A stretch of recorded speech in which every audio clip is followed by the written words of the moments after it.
اللہ کے گھروں کو وہی لوگ آباد کرتے ہیں من آمن باللہ والیوم الآخر، جو اللہ پر اور یوم آخرت پر ایمان لانے والے ہیں، وأقام الصلاۃ وآتى الزکاۃ، نمازوں کو قائم کرتے ہیں، زکوٰۃ دیتے ہیں۔ یہ نماز کو قائم کرنا اور اللہ کی راہ میں خرچ کرنا ہے۔ قرآن کے اندر 86 مقامات پر یہ دونوں باتیں اکٹھی اللہ نے بیان کی، نماز اور اللہ کی راہ میں خرچ مومن بندے کی ویسے بھی علامت ہے، اور قرآن کریم میں یہ 86 مقامات پر اللہ نے اس کو اکٹھا بیان کیا۔ یہاں پر بھی اللہ کا یہ فرمان ہے کہ اللہ کے گھروں کو وہی لوگ عبادت کرتے ہیں جو اللہ پر اور یوم آخرت پر ایمان لانے والے اور نمازوں کو قائم کرنے والے اور زکوٰۃ دینے والے ہیں۔ وَلَمْ يَخْشَ إِلَّا اللَّهَ، اور اللہ کے سوا کو کسی سے نہیں ڈرتے، یعنی اللہ پر توکل اختیار کرنے والے۔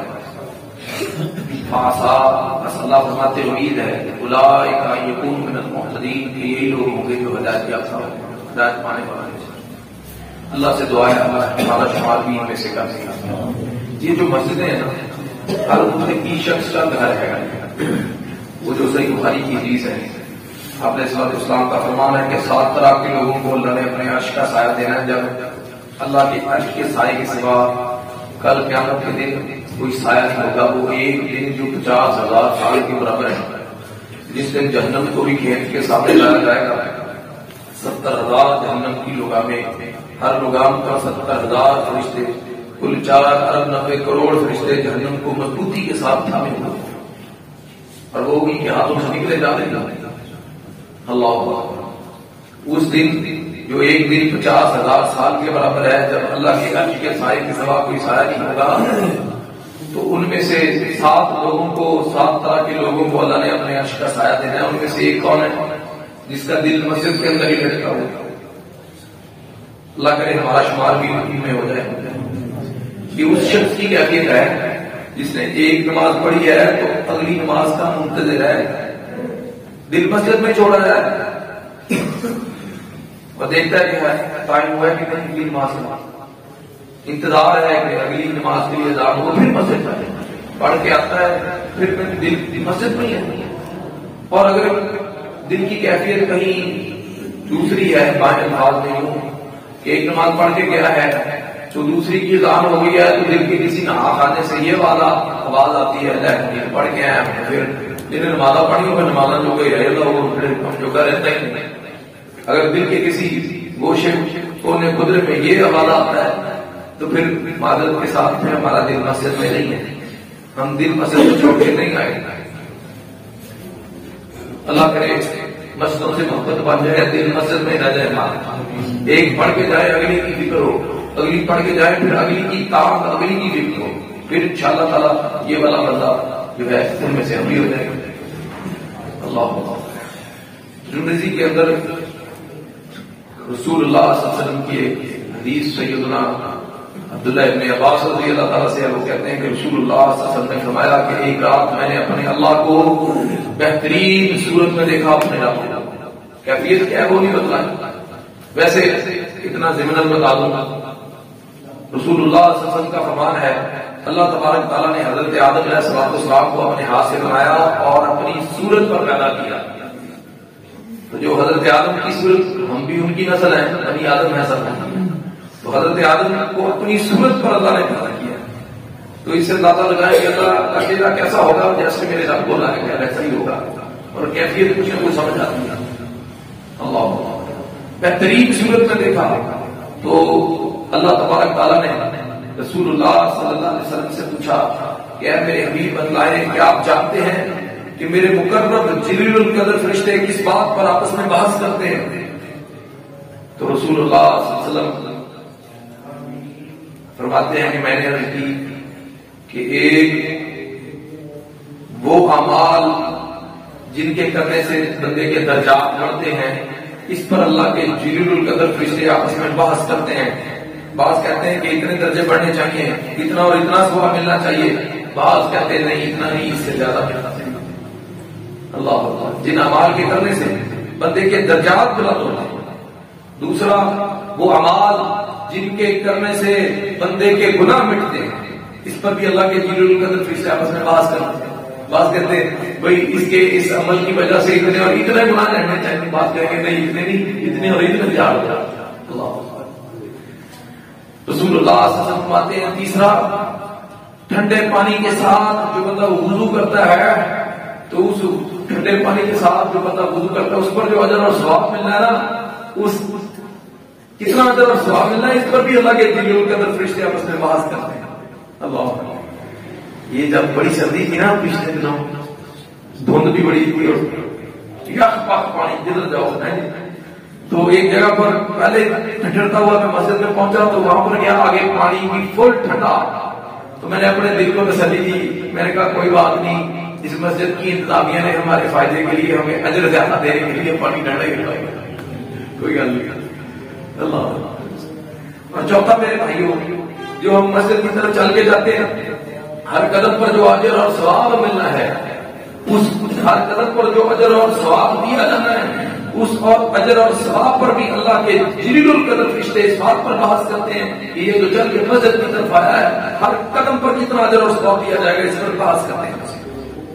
رسول اللہ صلی اللہ علیہ وسلم کہتے ہیں جو بندہ مسجد کے ساتھ، نماز کے ساتھ، دین کے ساتھ جڑا رہتا ہے، اللہ اس کو نیکی پر ثواب دیا رکھتا ہے اور خیر پڑی اللہ اس کو معاف دیتا ہے. اللہ. اسی طرح ابو داؤد کے اندر ابو امامہ باہلی رضی اللہ تعالیٰ سے روایت ہے، کہتے ہیں کہ رسول اللہ صلی اللہ علیہ وسلم نے فرمایا 3 بندے ایسے ہیں جن کی ضمانت میرا اللہ خود دیتا ہے. ایک وہ شخص جو گھر میں داخل ہوتا ہے تو کہتا ہے السلام علیکم، کتنا سوکھا شوق ہے. سستی ہو جاتی ہے، گھر جاتے ہوئے اسلام نہیں لیتے، ویسے جا کے پتہ ہی نہیں اندھیرا دینے کا گھر والے تو گھر جو ہے نا سلام کی عادت بچوں میں بھی نہیں ہے. پھر جب بڑے نہیں اس کا اہتمام کریں تو بچے بھی. مجھے یاد ہے جب میں نے پہلی دفعہ یہ حدیث پڑھی تھی نا کہ افشو السلام، اسلام کو عام کیا کرو، میں گھر گیا، میں نے کہا یہ السلام علیکم، گھر والے کہتے ہیں آپ. میں اٹھ کے پھر جانے لگا، میں نے کہا یہ السلام علیکم. میں اپنے کمرے سے واپس دوبارہ اس کمرے کے اندر جہاں سارے بیٹھے تھے وہاں پر میں نے کہا یہ السلام علیکم، کہنے لگے جی وعلیکم السلام. جب میں اٹھ کے پھر جانے لگا میں نے کہا جی السلام علیکم. میرے نانا جی اللہ کی محبت فرمائے مجھے بلا کے کہنے لگے کچھ خیریت ہے تیرے کی جگہ پتا سی گھر میں ٹرینڈ ہی نہیں ہے، کلچر نہیں ہے ہمارے کہ ہم سلام اس طرح کریں. کہتے ہوں کٹھے تو بیٹھے کٹھے کرتے ہیں تو ہوں سلام دے گا. اللہ اللہ. اور صحابہ کا طریقہ کیا ہے، رسول اللہ صلی اللہ علیہ وسلم کی سنت کیا ہے کہ 2 صحابی اس طرح جا رہے ہیں، آگے ایک لڑکا گیا، ایک ادھر سے ہوا ایک ادھر سے ہوا، پھر ملا، پھر کہا السلام علیکم. جو لوگ اس چیز کا خیال کرتے ہیں اللہ ان کو جنت میں خیر دے، اللہ ان کو اس میں استقامت دے. سستی نہ کریں یار، مفت کی نیکی ہے، کیوں اس سے محروم رہے. اور رسول اللہ صلی اللہ علیہ وسلم فرماتے ہیں اللہ ایسے بندے کا دامن ہے جو گھر میں داخل ہوتا ہے تو کہتا ہے السلام علیکم. اللہ اللہ میں اس کی توفیق دے. سب تو سوکر کام کا کہہ دیں. دوسرا جو بندہ گھر سے نکلتا ہے جہاد فی سبیل اللہ کے لیے، یہ بھی اللہ کے ذمہ، اللہ نے پیٹے ہیں، اللہ اس کا ضمانت دیتا ہے. گھر واپس آنے سے پہلے اگر فوت ہو جاتا ہے، طبعی موت بھی اگر فوت ہوتا ہے، رسول اللہ صلی اللہ علیہ وسلم اللہ اس کا ضامن ہے کہ اللہ اس کو جنت میں داخل کرے. اور اگر بغیر وافیت میں بڑھتا ہے تو اجر اور ثواب کے ساتھ اور غنیمتوں کے ساتھ میں آرام سے بڑھتا ہے. اور تیسرا شخص جو میرا مطلوب ہے، جو میں آپ کو بتانا چاہتا ہوں، وہ شخص جو گھر سے نماز پڑھنے کے لیے نکلا ہے، گھر آنے سے پہلے اگر فوت ہو گیا ہے، جاتے ہوئے آتے ہوئے مسجد میں کہیں بھی واپس آنے سے پہلے فوت ہو گیا ہے، اللہ اس کا ضامن ہے، اللہ اس کو جنت میں داخل کرے. اگر بغیر خوبی واپس آیا ہے تو ایسے جیسے اس کے اللہ اس کے گناہ جھاڑ دے گا اجر اور ثواب کے ساتھ. آپ ایک نماز پڑھتے ہیں تو دوسری نماز درمیان کے گناہ اللہ جھاڑ دیتا ہے. بدو عربی لوگ نا نبی صلی اللہ علیہ وسلم سے پوچھ رہے تھے فلاں کام کا گناہ کتنا ہے، فلاں کام کا نقصان کتنا ہے، تو آپ نے فرمایا یہ تو چھوٹی چھوٹی باتیں جو تم پوچھ رہے ہو، چھوٹے چھوٹے گناہ، چھوٹی چھوٹی باتیں ہیں. یہ تو ایسے ہیں کہ ایک نماز پڑھتے ہو تو دوسری پڑھتے ہو تو اس کے درمیان کے لیے جتنے لیے تم سے غلطیاں گناہ ہو جائیں گی جو آپ کا کام سے ہوتی ہیں، اللہ 2 نمازوں کی وجہ سے معاف کرنا. ایک جمعہ پڑھتے ہو دوسرا جمعہ پڑھتے ہو تو اس کے درمیان کے جتنے گناہ ہیں اللہ اس کے لیے ان کو کفارہ بنا دیتا. 2 جمعوں کے درمیان کے گناہ اللہ معاف کر دیتا ہے. 3 دن کا فضل کر دیتا ہے، مطلب 10 دنوں کے گناہ اللہ معاف کر دیتا ہے. اسی طرح ایک رمضان سے دوسرے رمضان درمیان کی گناہوں کو اللہ معاف کر دیتا ہے. اللہ. تو میرے بھائیوں اللہ میں اس کی توفیق نصیب فرمائے کہ مسجد کے ساتھ جڑے رہیں, مسجد کے ساتھ جڑے رہیں, ہر قدم پر اجر اور ثواب ہے. ابن ماجہ کے اندر ہے رسول اللہ صلی اللہ علیہ وسلم فرماتے ہیں کوئی شخص مسجد نہیں آتا, جب مسجد آنے لگتا ہے تو اللہ کو اس کا اتنا چاہ چڑھ جاتا ہے. ہاں یہ چاہ کا لفظ میں نے اس کو سنا ہے, میرا دل کرتا ہے یہی لفظ کو اللہ کو ایسے چاہ چڑھ جاتا ہے ان گھر والوں کی طرح جن کا کوئی اپنا گم ہو گیا ہو اور وہ عرصے بعد واپس پلٹے تو گھر والوں کو چاہ چڑھ جاتا ہے. میرے رب کو بھی ایسے چاہ چڑھتا ہے جب مسجد میں ہوتا ہے, اللہ کو بھی ایسے چاہ چڑھتا ہے. اور صبح اللہ جنت کے اندر مہمان نوازی تیار کرتا ہے, آپ کے لیے میزبانی تیار کرتا ہے. شام کو مسجد میں ہے, شام کو اللہ جنت کے اندر میزبانی تیار کرتا ہے. ہم ایک دفعہ سبحان اللہ کہتے ہیں تو اللہ جنت میں درخت لگا دیتا ہے. الحمدللہ کہتے ہیں اللہ جنت میں ایک درخت لگا دیتا ہے. اللہ اکبر کہتے ہیں تو جنت کی زمین پر کھیت ہے. نبی صلی اللہ علیہ وسلم کا فرمان ہے شجر کاری کرو. یہ سبحان اللہ الحمدللہ اللہ اکبر جب یہ استعمال کرتے ہیں اللہ جنت میں درخت لگاتا چلا جاتا ہے. جو بندہ مسجد میں آئے, نماز پڑھے, تسبیح کرے, اللہ کا ذکر کرے, بتلاؤ کس قدر زیادہ اس کے لیے اللہ جنت میں میزبانی تیار کرے گا. اللہ. تو میرے بھائیوں جب بھی کوئی بندہ مسجد آتا ہے نا, اچھا ایک تو بات کیا ہے, جب مسجد آئے نا تو سمجھے کہ آپ نماز کے ثواب ملتا ہے. نبی صلی اللہ علیہ وسلم کی اس حدیث جو ہے نا وہ ابن خزیمہ کے اندر موجود ہے. فرمایا کہ جب مسجد میں آؤ نماز کے لیے تو تشبیق نہ کرو. یہود جب نماز پڑھتے تھے تو یوں یہ تشبیق ہے دیکھ رہے ایسے وہ تشبیق کر لیتے نماز. نبی صلی اللہ علیہ وسلم نے اسے منع فرمایا مسجد میں تشبیق نہ کرو, مسجد جاتے ہوئے بھی نہ کرو, نماز پڑھتے ہوئے بھی نہ کرو, نماز پڑھنے کے بعد بھی مسجد میں تشبیق نہ کرو. اللہ اکبر. فرمایا جب بندہ مسجد کی طرف آتا ہے تو ایسی ہے جیسے نماز کا سوال, نماز ابھی پڑھی نہیں ایسے ہی ہے جیسے نماز کا سوال, نماز پڑھ لی ہے ایسے ہی ہے جیسے نماز کا سوال. اور آپ اپنی جگہ پر اگر بیٹھے رہتے, اپنا وضو نہیں توڑتے یا ساتھ بیٹھے اور کسی کو تکلیف نہیں دیتے تو اللہ کے فرشتے آپ کے لیے دعائیں کرتے ہیں, کہتے ہیں یا اللہ اس کو معاف کر دے, اس کی توبہ کو قبول کر لے, اس کی طرف پلٹا.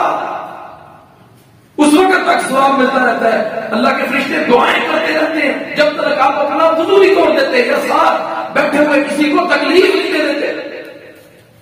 اور جب تک بندہ مسجد میں رہتا ہے یقین جانے جو سکون مسجد میں ملتا ہے مجھے بتلائیں کہیں اور ملتا ہے.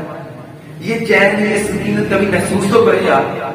اللہ رسول اللہ صلی اللہ علیہ وسلم ایک تو اللہ سکینت نازل کرتا ہے, دوسرا اللہ رحمت کا نزول کرتا ہے, تیسرا اللہ کے جلیل القدر فرشتے معتبانہ حاضر رہتے ہیں, اپنے پروں سے ڈھانپنا شروع کر دیتے ہیں. پہلا آسمان جو زمین سے لے کے آسمان تک جس کا فاصلہ 500 سال کی مسافت کے برابر ہے, ہر دو آسمانوں کے درمیان فاصلہ 500 سال کی مسافت کے برابر ہے. اتنا بڑا اونچا بلند آسمان, زمین سے لے کے 500 سال تک کی مسافت, اور اس میں اللہ کے فرشتے جلیل القدر فرشتے اپنے پروں سے ایسی محفل کے مجلس کو ڈھانپنا شروع کر دیتے ہیں آسمان دنیا تک. تو جب میرے بھائیوں مسجد آئے تو ایک تو زینت اختیار کریں, یا بنی آدم خذوا زینتکم عند کل مسجد. فرمایا جب مسجد آئے بنی آدم تو مسجد ہے تو زینت اختیار کرے, صاف ستھرا لباس اختیار کرے, خوشبو کا استعمال کرے. پسینے کی بو اگر کسی کو کے اندر ہے اسے چاہیے خوشبو استعمال کرے. منہ سے کئیوں کے اندر بو آ رہی ہوتی ہے, مسواک کا استعمال اللہ کے لیے کرے. سگریٹ پینے والوں سے میں عرض کرتا ہوں اللہ کے لیے چھوڑ دے, جس پر محدثین جو ہے اہل علم لوگ جس کے بارے میں کتنے اہل علم یہ کہتے ہوں کہ یہ حرام ہے اور کتنے کہتے ہوں کہ مکروہ ہے, ناپسندیدہ ہے. تو جس میں اس طرح کا اختلاف کوئی ہو تو اس سے تو بچا نہیں جاتا ہے. رسول اللہ صلی اللہ علیہ وسلم نے کچا لہسن اور پیاز کھا کے آنے والے کو مسجد کے اندر نہیں رہنے دیا, اس کو مسجد سے نکلوا دیا جاتا تھا. جو دروازہ بقیع غرگت کی طرف کھلتا تھا, قبرستان کی طرف, بقیع کا قبرستان کی طرف کھلتا تھا, اس راستے سے اس کو باہر نکال دیا جاتا تھا. تو یہ سگریٹ کی بو جو ہے اس کچے لہسن اور پیاز سے زیادہ گندی ہے. اور جب آپ آئیں تو وقار اور امانت کے ساتھ مسجد آیا جائے. جماعت کھڑی ہونے والی ہوتی ہے بات تو کہیں بیچارے پٹ کے سیدھے ڈال دے جاتا ہے, کہیں کدھر رکھتا ہے دوڑ کیا بھائی. وقار اور امانت کے ساتھ مسجد کے اندر آنا چاہیے. جو رکھتے رہتے وہ بعد میں اٹھ کے پڑھ. ہاں بھائی اگر کوئی بندہ بھول گیا اس کو پتا نہیں تھا جماعت کا وقت کیا ہے قاری صاحب نے، امام صاحب نے نماز جو تھی وہ 15 منٹ پہلے، پچھلی دن کسی دن اعلان کر دیا تھا 15 منٹ پہلے کھڑی ہو گئی. یہ بیچارہ لیٹا ہے، اس کو پتہ ہی نہیں تھا، یا مسافر تھا سفر کی وجہ سے، یا بیماری کی وجہ سے، یا کسی اور وجہ سے جس کی جماعت رہ جاتی ہے، جماعت کے لیے مسجد آتا ہے. رسول اللہ سب سے فرماتے ہیں اللہ اس کو جماعت کا ثواب دے گا. تو بھاگ کر نہیں شامل ہونا، وقار اور ضمانت کے ساتھ مسجد میں. اور جب مسجد میں داخل ہو تو کتنے ہیں جو یہ بھی ان کو یاد نہیں رہتا، شیطان بھلا دیتا ہے کہ دائیں پاؤں پہلے رکھنے اور مسجد میں داخل ہونے کی دعا پڑھنی، نکلتے ہوئے بائیں پاؤں پہلے باہر نکل رہے اور نکلنے کی دعا پڑھنی، یہ شیطان بھلا دیتا ہے. اور یاد رکھیں اگر آگے جگہ ملے تو آگے آیا گیا، پہلی صفوں کو پہلے فل کیا کریں. کسی قدم پر وہ اجر اور ثواب نہیں ہے جو اجر اور ثواب اس قدم پر ہے جو آپ اگلی صف کے لیے اٹھاتے ہیں. کسی قدم پر وہ اجر اور ثواب نہیں ہے. اور کسی کو اٹھا کے اس کی جگہ پر مت بیٹھا کرے. دو بندے ہوں گھس کے بیچ میں مت بیٹھے. بعض لوگ نا، میں نے بعض مسجدوں میں دیکھا ہے باہروں آئے کپڑا پہلی صف سے دیا جو چلا بھائی یہ پہلی یہ جگہ اس طرح کیوں ہوگی اس کی. اگر کوئی بندہ آتا ہے تحیۃ المسجد پڑھتا ہے پھر اس کا وضو ٹوٹ جاتا ہے تو اٹھ کے گیا ہے یا کسی اور غرض کے لیے اٹھا ہے تو پھر اس کی وجہ ہے کپڑا پہلی صف سے رکھا تو ان کے لیے جا پڑے. تو جو بندہ گھر سے وضو پہلے کر کے آیا پہلی صف کے لیے کپڑے بیٹھے، یہ بھی ہوتا ہے. ایسے نہیں جگہ ہوتا. ہاں کسی بیٹھے ہوئے کو اس کو اٹھا کے اس کی جگہ پر مت بیٹھو، یہ بالکل ٹھیک ہے، لیکن ایسی جگہ اس کی نہیں ہوگی کہ باروں بھائی کپڑا سے تو مڑ گیا. اس کی جگہ ہوگی جو آئے گا وضو کر کے آگے دو رکھتے بڑے بیٹھے. اب کسی کا دوسرے اٹھائے کسی کام کے لیے مسجد کے کسی مسئلے میں تو ٹھیک ہے اس کی جگہ ہے تو زیادہ آگے رکھتا ہے اسی کو بھی جائے. اور مسجد میں اپنے لیے کوئی جگہ مخصوص نہ کریں. 2 سال پہلے اللہ نے مجھے توفیق دی، میں عمرے کے لیے گیا، وہاں پر حرم کے اندر مکی میں مسجد الحرام میں نے دیکھا کہ بعض بندوں نے نا اپنے لیے جگہ پکی کی ہوئی ہے. اتنی بہن ہے میری کرسی پہ ہے، تھی نہیں چڑھا سکتے، ہے میری جگہ ہے، تھی بہت اچھی جا پکی کی ہوئی. رسول اللہ صلی اللہ علیہ وسلم نے منع فرمایا. آپ صلی اللہ علیہ وسلم فرماتے ہیں کہ وہ کپڑے کی طرح جب کپڑا ایک ٹھنڈا مارتا ہے ایسے نماز نہ پڑھو. جو لوگ سورج کی طرف دیکھتے رہتے ہیں درد پہ گئے وہ اٹھے، گھڑی کی طرف دیکھتے رہتے نہیں بڑا ٹائم ہے بڑا ٹائم ہے، جو سورج ڈبل رہا ہوا آپ نکل رہا ہوا پھر فٹافٹ گئے تو جا کے چھٹی 4 رکعتیں پڑھی، بڑا ہی تھوڑا ذکر کیا جیسے کپڑا ڈھونڈے مارتا ہے. فرمایا ایسے نماز نہیں. فرمایا درندوں کی طرح سجدہ نہیں. بعض عورتیں جو ہے اگلے بازو پھیلا دیتی ہیں، جسم زمین کے ساتھ چمٹا دیتی ہیں. بھائی عورت اور مردوں کی نماز میں ایسا کوئی فرق نہیں ہے، سجدے کے اندر ایسا کوئی فرق نہیں ہے. کونیوں کو بلند رکھنا چاہیے، زمین کے ساتھ بالکل لگا کے آواز نہیں پڑنی. فرمایا یہ تو درندوں والی نماز ہے، جیسے کوئی کتا بیٹھا ہوتا ہے، یہ تو درندوں کا طریقہ بیٹھے گا. منع فرمایا رسول اللہ. اور فرمایا اونٹ کی طرح بارے کے جیسے اونٹ اپنے لیے کوئی جگہ مخصوص کر لیتا ہے نا، مسجد میں اپنے لیے کوئی جگہ مخصوص نہ کرو کہ میں کسی پر یا میں ادھر بیٹھتا ہوں میں نے ادھر ہی بیٹھنا. اپنے لیے مسجد میں بھی کوئی جگہ مخصوص نہیں کرنی کہ ادھر ہی پڑھنی ہے فرض نماز. اللہ. اسی طریقے سے مساجد کے اندر نہ تو حد کا نفاذ ہے، حدود تو ویسے ہی اللہ ہدایت دے دوبارہ نفاذ ہو، امن دنیا میں کبھی ہوگا کہ حدود کا نفاذ تو مسجد کے اندر حد نہیں کام کی جا سکتی، مسجد کے اندر خرید و فروخت نہیں کی جا سکتی، مسجد کے اندر گمشدہ چیز کا اعلان کرنا جائز نہیں ہے. گمشدہ چیز کا کام کرنے والے اور آپس میں خرید و فروخت کرنے والے دونوں کو کہا تھا، اس کو کہا کہ تجھے تیری خرید و فروخت میں اللہ برکت نہ دے، اور اس کو کہا گمشدہ چیز کا اعلان کرنا تھا کہ تجھے تیری یہ شاید نہ ہی رہے. تو مسجد اس لیے نہیں. اللہ اکبر. باقی میرے بھائیوں امت کے لیے یہ اللہ کا بڑا احسان ہے، رسول اللہ صلی اللہ علیہ وسلم کا یہ اعجاز ہے کہ ساری زمین اللہ نے آپ کے لیے اور آپ کی امت کے لیے مسجد بنا دی. آپ سے پہلے کسی امت کے لیے کسی نبی کے لیے ساری زمین مسجد نہیں تھی. وہ صرف عبادت گاہوں کے اندر عبادت کر سکتے تھے. ہمارے لیے اللہ نے ساری زمین مسجد بنا دی. موجودہ کچھ جگہوں میں جہاں پر ہم نماز نہیں پڑھتے، میرے بھائیوں قبرستان کے اندر پھر ہم گندگی والی جگہ، کوڑا کرکٹ والی جگہ اور راستے گزرگاہیں وہاں پر، اور اسی طریقے سے قبرستان کے اندر یا کسی قبر کے سامنے اونٹوں کے بھاڑے میں بیت اللہ کی چھت پر یہاں پر نماز پڑھنے سے منع کیا. اسی طرح وہ جگہ جہاں پر اللہ نے کسی قوم پر عذاب نازل کیا، جیسے عرب کے اندر 4 قوموں پر اللہ نے عذاب نازل کیا، قوم لوط، قوم عاد، ٹھیک ہے جی، قوم ثمود، ان قوموں پر جن جن جگہوں پر اللہ نے عذاب نازل کیا ان جگہوں پر، اور اہل مدین والے قوم شعیب صحابہ کا ان جگہوں پر نماز پڑھنے سے منع کیا، جہاں پر غضب نازل ہوا ہو، جہاں پر مغضوب قوموں کا تیار ہو، وہاں پر نماز پڑھنے سے منع کیا۔ باقی ساری زمین مسجد جہاں پر مرضی پڑھنے، اللہ ہمیں کتاب و سنت سے تمسک اختیار کرنے کی توفیق نصیب فرمائے، مساجد کے ساتھ محبت کرنے والا بنا دے، پکا سچا نمازی بنا دے، ہماری اولاد کو بھی ہم کو بھی